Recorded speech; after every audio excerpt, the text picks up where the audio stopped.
Hello, everyone. Welcome to Weekends with Amit, and I am your host, Krishanu. Hope you had a great week. And today we are going to talk about addiction. Now, whenever we use the word addiction, generally substances, drugs, those kinds of things come to our mind. A lot of people these days are also equating addiction or identifying with addiction in terms of internet and stuff. But that's not it. There are much more to it than what we have just spoken about. And today, to understand what all addictions are there and how we can counter them, please help me welcome Professor Amit Goswami and Dr. Valentina Onisar. Thank you so much for being here. Today's subject is addiction in all its forms. So, straight away to Professor Goswami, your take on this. Thank you, Krishanu. Hello, everyone. Yes, addiction is a very great problem of the world right now. And of course, we have to talk about more than just substance addiction in order to get to the depth of it. Because the cause of addiction um, is that the brain has these circuits already built into it. So they can be activated with not only just substance like alcohol or tobacco or hard drugs, but also things like romantic love and in the final reckoning, even power.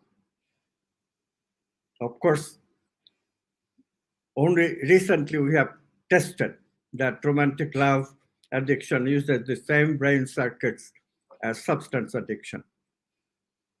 That has not been done for people who are power maniac. But this is an increasing problem. And we usually hear media is liberal because and they like to talk about the absolute power maniac, which are the dictators that we see in various countries of the world. And that of course the adage gave rise to the adage absolute power corrupts absolutely. But guess what? Liberals also are elitist. This is a power by meritocracy, power by committee. Instead of one person holding absolute power, you have slightly less than absolute power held by a committee, whole bunch of people who are the meritocratic elite. What these people do is to establish a net of manipulative worldview over the world. Aristocrats and religious oligarchy did that for centuries. And now scientists are doing it, scientists and academicians, the university elite, they are doing it in the form of this idea of meritocracy. Change education in such a way that people can be manipulated. And that change is called what is materialist worldview. Everything is matter. Because that kind of challenges directly the old worldview of religion, but at the same time, it throws away religious values entirely. So society can be in chaos, and this chaos is what we are seeing. Global climate change, terrorism, or economy failing because capitalism is elitist capitalism, democracy is elitist democracy, education is elitist education, all for suit the elitist. All these systems that we built under a more comprehensive worldview, which admitted both the idea of mechanism and also the idea of values, one for matter, one for mind, one for consciousness. When we gave that up about 60 years back, that's when this demise started. Of course, the liberal media is very careful. Nobody knows about this. This is the greatest secret that is kept from the people. But look at what is happening. Substance addiction, I'll let Valentina talk about it. She is the expert on it. Substance addiction, everybody knows. That is the direct effect of materialism. Look, it's not easy to, it's not difficult to see why that is. Materialist worldview says that human life, basically for common people, is eat, drink, and be merry. Now, merriment, eating and sex, but what is the next step? Drugs, of course. So you see how drugs are so popular, more and more new drugs are creating, gradually are creating an environment that accept drugs. I'm not suggesting that drug suppression is the better one because black market drugs are even worse. But we have to find a solution to the drug problem by education, obviously. And the first thing you do about education is get rid of this materialist worldview where life is eat, drink, and be merry, that pleasure centeredness.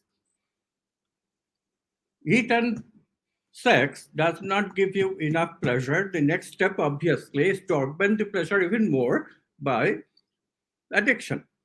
So, for some people, it's substance addiction. Those are the people with trauma in their life and all that. For some people, it's romantic love. They switch from one partner to another to another. Brain data already has clearly shown the addiction circuits, the same addiction circuit the brain uses.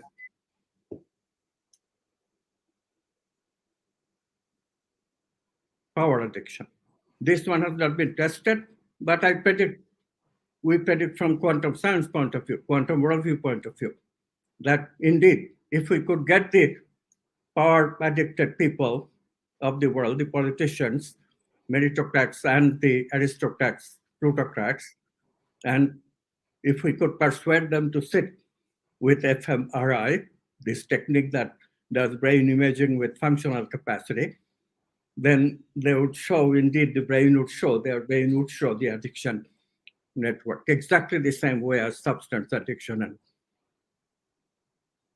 love addiction. So how do we prevent addiction? That also is very clear under the quantum worldview. How do we prevent addiction is we tell people a priori that, look, we have these tendencies and we have to practice and learn moderation from beginning. But for the first step of that is bring the values back. Otherwise, why moderate?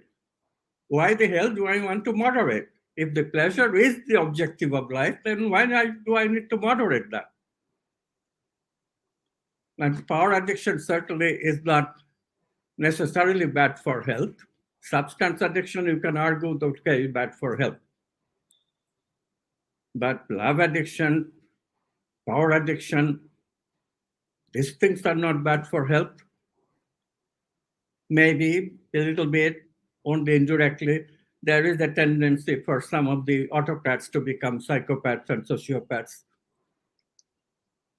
Some of the intellectuals of the liberal kind, they become schizoid personality, very detached from emotions. So busy they are in manipulating the public, the voters. So we have to really change the belief system of people and then start the preventive idea of moderation. Moderation. How can we do moderation? It is also built in the brain. We can postpone an impulsive desire to subjugate other people, impulsive desire to manipulate other people, just as we can work on our desire to drink too much. We can postpone. We can say to the brain that, look, not now, later. That is the only preventive solution that works. Other solutions, like take another drug to replace this drug, not very effective for drug addiction. People try that, of course. Power addiction, we have tried. No, autocracy and plutocracy, we have tried meritocracy, meritocratic alternative. But the files are clear. Meritocracy accepted a worldview, materialist worldview, valueless worldview, pretend philosophy. Values can only need to be pretended. One does not actually follow the values or transform with the values. Where has that led us? I already mentioned all the crisis problem we have in the world today. And the praise is monopolized by the meritocrats so much so that we cannot even get the facts that it is the worldview polarization that is causing this havoc in our society, including global climate change.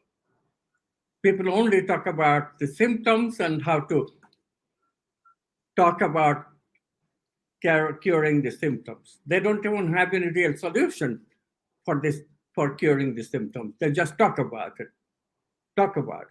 incessantly talk about it, and spend more money, spend more money, spend more money. Nothing actually happens. The world is still going to be unlivable in a while if we keep on doing this. And we will keep on doing this if the worldview does not change. In the same way, democracy cannot be saved by just getting rid of autocracy. Yes, meritocracy is better than autocracy, no question about it. I'm not suggesting we bring back autocracy. That's the absolute power, and that does corrupt absolutely. But meritocracy also corrupts. It's also manipulative. It also thwarts freedom. It also thwarts creativity. Look at what we are next getting into.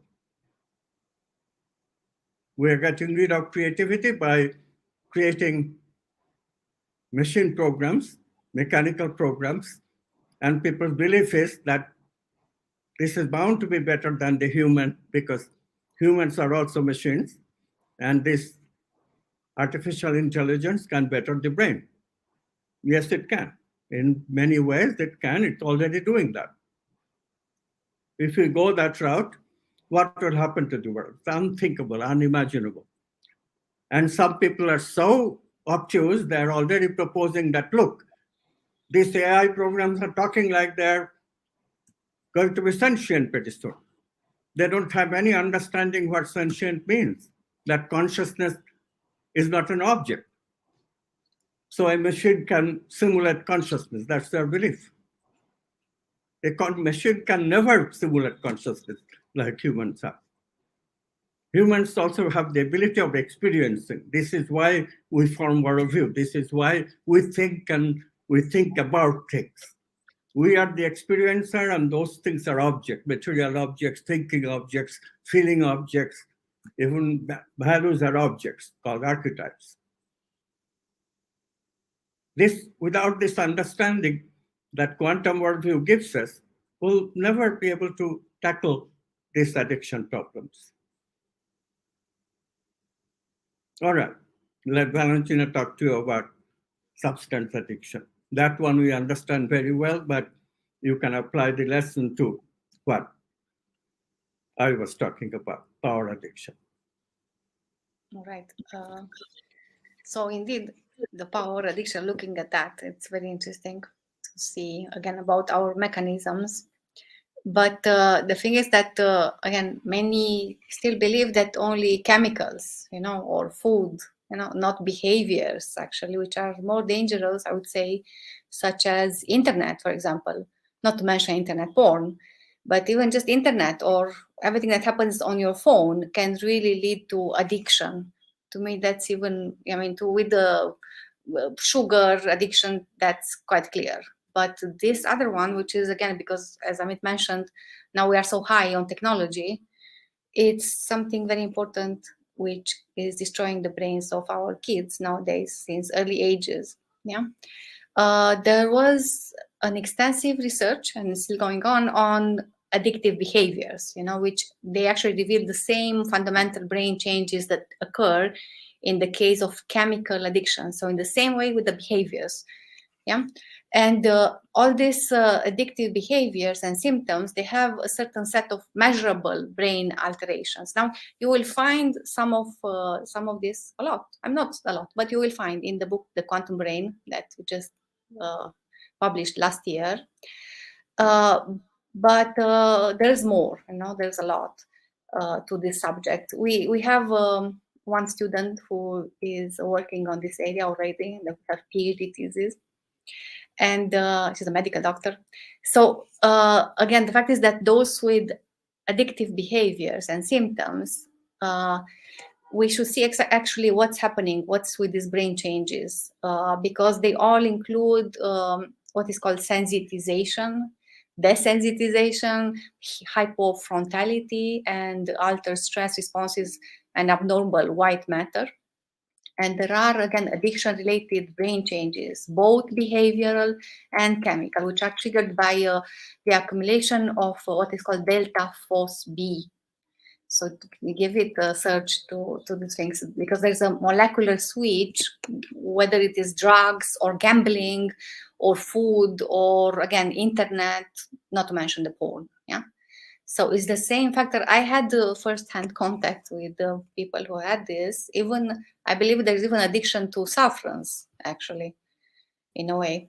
So again, there is research. Just start checking this out, internet addiction especially, and a lot of evidence, which is showing that in control groups of former internet addicts, the harmful changes in the brain can actually reverse. There are retreats actually nowadays with people who cannot even get to, 1 hour off their phone, otherwise they will go in these withdrawal symptoms, seriously.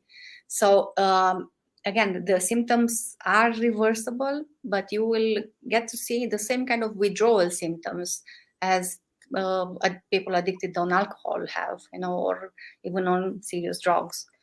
So again, actually, my favorite doctor who studied about this and he's presenting online is Dr. Gabor Mate. And I read some of his books, so I'm recommending to you also to check. And the fact is that, of course, due to addiction, we lose our health, beauty, teeth, human relations, even life, and still nothing can force us to give up addiction. It's so powerful, if we get into this. And why so? Like if there was an addict who was saying that, actually, I'm not afraid of dying, I'm afraid of living. So there's such a numbing in the system of people who are addicted. There's a lot of pain there, So again, what does a person get out of addiction? Ask yourself if you work with these people, or even if you work yourself with yourself in this way. So it's a relief from pain, a sense of temporary peace, a sense of control, and as Amit said, power, and the temporary calmness, maybe, So, and then why are these qualities missing in our life? So it's, again, all these drugs, heroin, cocaine, alcohol, they all are painkillers. And then the question would be, why the pain, not why the addiction? Yeah. And again, there are many, many studies showing, again, of course, the things that people fear most, for example, death of other people or of their own, or and people actually are mainly afraid to be alone with their minds also. And they then what they do, they distract themselves through work. It's even really workaholic people. Yeah, I've been there also sometimes, and or shopping, or music, or consumerism, or sex, or internet, or food. Yeah. So again, the another definition of addiction would be the fact that any behavior that gives you temporary relief, temporary pleasure, but on the long run is causing harm, and you cannot keep it up due to the negative consequences. Yeah.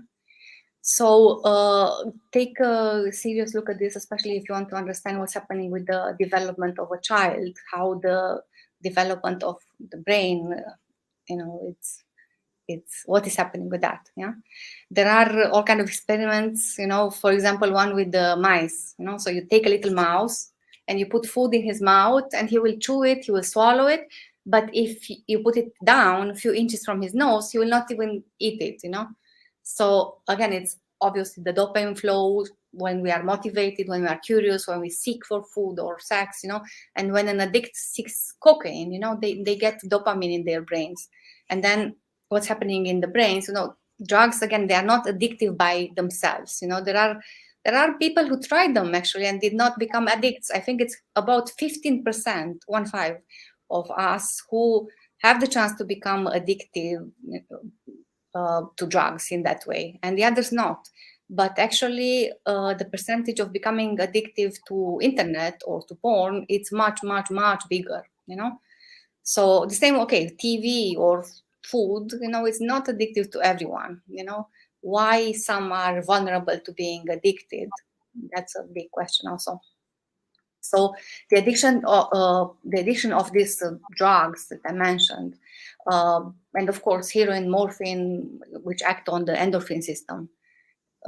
There's a lot of studies, psychoneuroimmunological studies, that shown the endorphins are the brain's way of connecting to the heart chakra, actually, the immune system, and the suspension of this fight response, of this protection, overprotection, me, not me distinction that love is bringing there. This is something to ponder.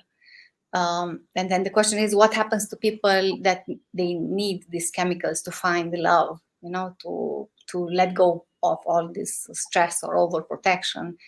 And then obviously, again, I would say that for most of the people who become addicted, the question is again in the childhood, because again, in the conditions of abuse for children, all these important receptors and brain circuits just don't develop properly, and the brain becomes susceptible. Yeah. So when they do the drugs, they feel normal, they feel relief, they feel love, so it's even all kind of testimonials that about people who took all kind of drugs. They say they even felt like a hug, like a mother embracing a baby.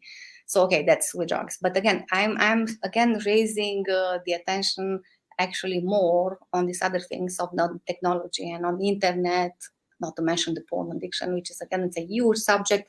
And you just have to know that there's been a lot of research already, a lot. Just find it, and then you will understand all these mechanisms. It's very, very, very interesting. Yeah. And also, I mean, all these craving mechanisms, which goes for absolutely all the types of addiction. Yeah. Amit? Thank you so much. This was really a very good, deep, as well as, but not, not something that overwhelm people. Yes, we can always go back and check out on the internet. Some things are good about the internet, so let's use that part. And also, I like this idea of postponing in for to handle this urge for things, whatever it is that we are addicted to. So this is really good. So to wrap it up, back to Professor Goswami once again. Saint Exupéry said a long time ago about consciousness, people who look for consciousness. He said, what we are looking for is what is looking. That aspect of the human being that we are also what is looking is what misses in the materialist worldview. And by missing that, we become machines. We are no longer conscious beings. Our sentience consciousness becomes robotic, something that we have, but it has no causal power. But if we didn't have causal power, elitism would not exist either. Why are some people able to manipulate you? By creating addiction amongst you. Latest, of course, as Valentina mentioned, addiction to social media, information processing. But who started this? Mind, we have always known, finds meaning in our experiences. Who told us that mind can be replaced Meaning can be replaced by information, which is programmable, but it's not my meaning. Subjective meaning can never be programmable, but objective meaning comes from creating a social consensus about what the pundits say. Pundits say everything is matter, you start believing that everything is matter. It becomes a doctrine, it becomes a programmable symbol for the computer to use. And then artificial intelligence can use it so efficiently that even defeats the materialist in its own game. They are more rational than the greatest, smartest materialist on the earth, these computer programs, or they are going to be in a few years. What then? It is said that the great Stephen Hawking, this was his nightmare, that machines are going to be even better rationalists than he was, and he was one of the best. When would we recognize that rational thinking doesn't do it? Rational thinking is a poor substitute for the capacity humans really have, namely intuition of the archetypes and creativity based on the exploration and embodiment of the archetypes. In that way, we change. We change beyond the pleasure-seeking human beings that people manipulate us into. We are not by nature tied to consumerism. We are not by nature tied to addiction. That's something that we condition ourselves in the base level human situation. But education can lift us. In fact, child development already was lifting us beyond this. Every child in previous eras grew up with some moral constraints. Today we have lost those things because we teach materialism so early. 3.5 years already we are teaching rational thinking and materialism. Everything is made of matter. Mind, yes, it's just brain. Love, yes, it's just sex. And so on it goes. How deranged are we? How crazy are we? Ask this. And if it brings a revolt in you, a rebel in you, that says, no, I don't want to be crazy. I don't want to be part of this crazy society, then take a vow. Give up this materialist way of thinking about the world and transform. Transform and become human being once again. People in the old did it, we can do it much better. Those AI programs actually can help us into being more creative by liberating us from those machine routine work that these high-handed meritocrats have convinced us is our lot. No, it is not our lot. Our lot is to explore meaning and purpose and find happiness in life. Computers don't have any access to that. All they do is manipulate known things on the internet, and all their wisdom is based on just the known. And human beings have the freedom to go beyond the known. And this is our power, this is our humanness, and we must take it back. We must use our freedom to choose, free will to get there. Thank you. That was a wonderful message. It kind of, I have a little bit of a goosebump. A lot of people see challenges, crisis, and it just reminds that old thing. Crisis also has an opportunity component. So hope our viewers also like the same. So we will get back to you again next week. In the meantime, if you want to contact us, please write to us at info@amitgoswami.org. We'll be happy to answer you. Thank you for being with us.